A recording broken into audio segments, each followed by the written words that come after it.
Welcome to my YouTube channel. আমার প্রিয় ভাই বোনেরা, আমরা যারা হাই স্কুল টেট পাস করে বেকার রয়েছি, আমাদের জন্য সামান্য কিছু সুযোগ এসে পড়েছে। সেটা আমি বলতে যাচ্ছি। High school TET teacher total post হচ্ছে 7,755টা post. Directorate of secondary education Assam থেকে এই নোটিফিকেশনটা দেওয়া হয়েছে। স্টার্ট 16 তারিখ থেকে আরম্ভ হবে, ফেব্রুয়ারি মাসের 16 ফেব্রুয়ারি 2023 থেকে আরম্ভ হবে এবং লাস্ট ডেট 28 ফেব্রুয়ারি 2023 পর্যন্ত চলবে। তাহলে আমরা যারা টেট পাস করে রয়েছি, আমরা সবে অ্যাপ্লাই 16 তারিখের পরে 17, 18, 20 তারিখের ভিতরে আমরা নিজের কাজটা করে নেব। কারণ এদিকে কি হয়, যখন দেখা যায় একবার লাস্ট ডেটের কাছাকাছি যখন আমরা অ্যাপ্লাই করতে যাই, তখন দেখা যায় অনেক সময় কি নানা ধরনের প্রবলেম থাকে, সার্ভারের অনেক প্রবলেম থাকে। আচ্ছা, graduate teacher number of post 7,755 post. এটা ফ্র্যাকশনে যদি আমরা বলি তাহলে সেকেন্ডারি গভর্নমেন্ট সেকেন্ডারি স্কুল মানে গভট স্কুলে আছে 255টা পোস্ট এবং প্রভিন্সিয়ালাইজ সেকেন্ডারি স্কুল হচ্ছে 7,500টা পোস্ট। আমরা পে ব্যান্ড তো গ্রাজুয়েট স্কিল সেটা আমরা সকলেই জানি।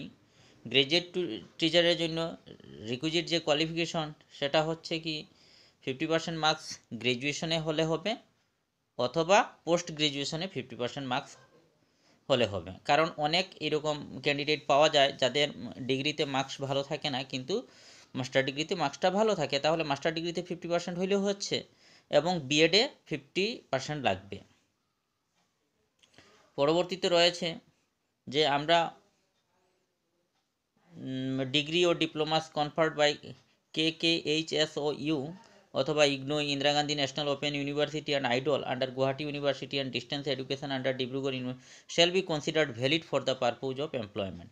পূর্বে কিছুদিন আগে শোনা গিয়েছিল যে অফলাইন যে কোর্সগুলা ডিস্টেন্স এডুকেশনের যে কোর্সগুলো ছিল সেগুলো কিন্তু গভর্নমেন্টে মানছে না, কিন্তু এখানে সেই রকম কোনো কথাই নেই। কারণ ইগনো থেকে অনেক লোকেরা ডিগ্রি নিয়েছে, তো সবগুলা কি সবটিই ভ্যালিড। আচ্ছা, টেট এরপরে টেট পাস করতে হবে। জেনারেল ক্যান্ডিডেটের জন্য 60% এবং রিজার্ভেশন ক্যান্ডিডেটের জন্য 55% মার্কস। আমাদের সেগুলো হচ্ছে এখন গ্রাজুয়েট টিচার হিন্দি পোস্টের জন্য হচ্ছে কি আপনার যদি হিন্দি নিয়ে যদি আপনি বিএ করে থাকেন, ব্যাচেলার ডিগ্রি যদি আপনার হিন্দি অনার্স সাবজেক্ট থাকে তাহলে আপনি করতে পারেন, কিংবা একটা সাবজেক্ট হলেও হবে, কিন্তু পার্সেন্টেজ হতে লাগবে কি 50% মার্কস। আচ্ছা, অথবা পোস্ট গ্রাজুয়েট হলে হবে, কিংবা প্রবীণ অথবা রত্ন সেই ডিগ্রিটাও ভ্যালিড, সেটা দিয়েও আমরা করতে পারবো। আর কেবল হিন্দি ক্যান্ডিডেটের জন্য যারা পারঙ্গত করেছে সেটা বিএড ডিগ্রি হিসাবে মেনে নেওয়া হবে।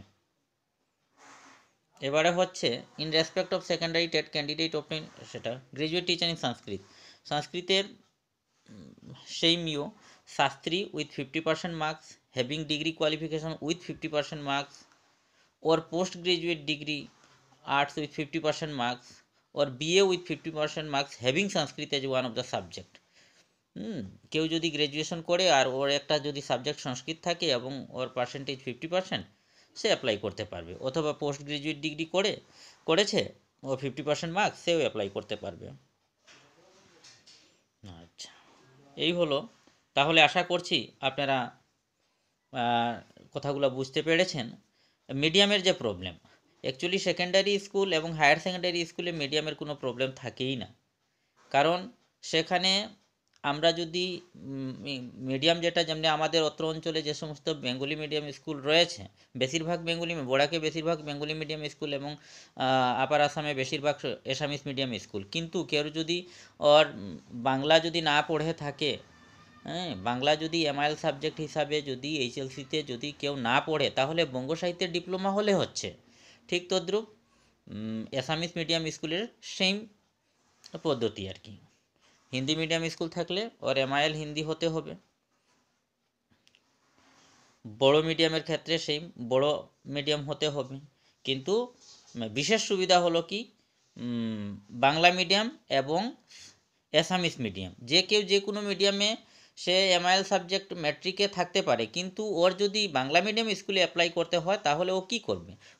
ওর দরকার, ওর প্রয়োজন আছে কি বঙ্গ সাহিত্যের ডিপ্লোমাটা করবে, তখন সে fully eligible for Bengali medium school. আর বেঙ্গলি মিডিয়াম স্কুল বোড়াকে বেশি রয়েছে, সেটা হচ্ছে এইখানে এই জিনিসটাই কিন্তু সবসময় দেখা যায় সমস্যা থাকে। তাহলে আমরা আমাদের সময় মতো আমরা অ্যাপ্লাই করে নিব। Thank you for watching. আপনারা আমার ভিডিওর মাধ্যমে যদি উপকৃত হয়ে থাকেন তাহলে লাইক, শেয়ার, সাবস্ক্রাইব করবেন।